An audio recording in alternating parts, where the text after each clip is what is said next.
Bienvenue dans Petite Histoire de la Chine ancienne, le podcast qui explore la richesse de la culture chinoise à travers de courtes histoires. Aujourd'hui, nous allons parler d'une des phrases les plus célèbres et les plus absurdes de l'histoire chinoise. Pourquoi ne mange-t-il pas de bouillie de viande? C'est l'empereur Roué des Jin, Sima Zhong, qui aurait prononcé cette phrase il y a plus de 17 siècles. À la fin du IIIe siècle, la famille Sima s'impose progressivement au sein du royaume de Wei. En 265, Sima Yan renverse les Qiao et fonde la dynastie Jin, parvenant bientôt à réunifier la Chine. Mais ce pouvoir nouvellement établi repose largement sur les grandes familles aristocratiques qui dominent l'administration, l'armée et la cour. Dans cet univers, où l'ascendance et le prestige familial comptent davantage que les compétences, les héritiers sont souvent choisis d'abord pour leur statut social.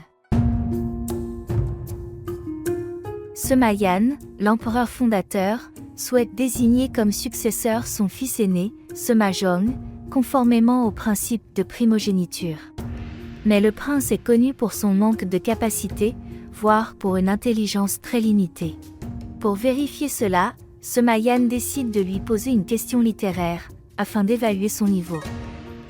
Le prince est totalement incapable d'y répondre. Heureusement pour lui, son épouse, Yan Enfant, est une femme extrêmement intelligente et encore plus ambitieuse.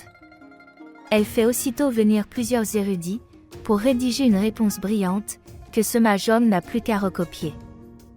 L'empereur, rassuré, ou peut-être volontairement aveugle, valide alors le choix de son héritier. Lorsque Sima Zhong monte sur le trône, il ne s'occupe absolument pas des affaires de l'État. Le pouvoir réel tombe entre les mains de l'impératrice Jia, qui gouverne d'une manière autoritaire, et provoque rapidement des rivalités sanglantes au sein de la noblesse. Le pays sombre alors dans une période de troubles et de désordre, tandis que la population souffre de plus en plus.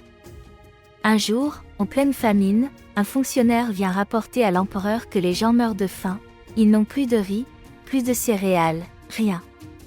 Sima Zhong reste un moment perplexe, puis répond naïvement. S'ils n'ont pas de riz, pourquoi ne mangent-ils pas de bouillie de viande?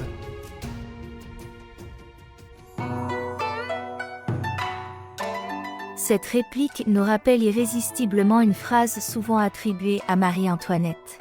S'ils n'ont pas de pain, qu'ils mangent de la brioche. Même si les historiens doutent qu'elle l'ait vraiment prononcée, la comparaison reste frappante. Dans les deux cas, qu'il s'agisse d'un empereur chinois ou d'une reine française, le peuple retient surtout le symbolisme. Celui d'une élite qui vivait coupée de la réalité, enfermée dans un monde de luxe, où la souffrance du peuple n'existait pas. Merci de votre écoute. À très bientôt pour un nouvel épisode sur l'histoire et la culture chinoise.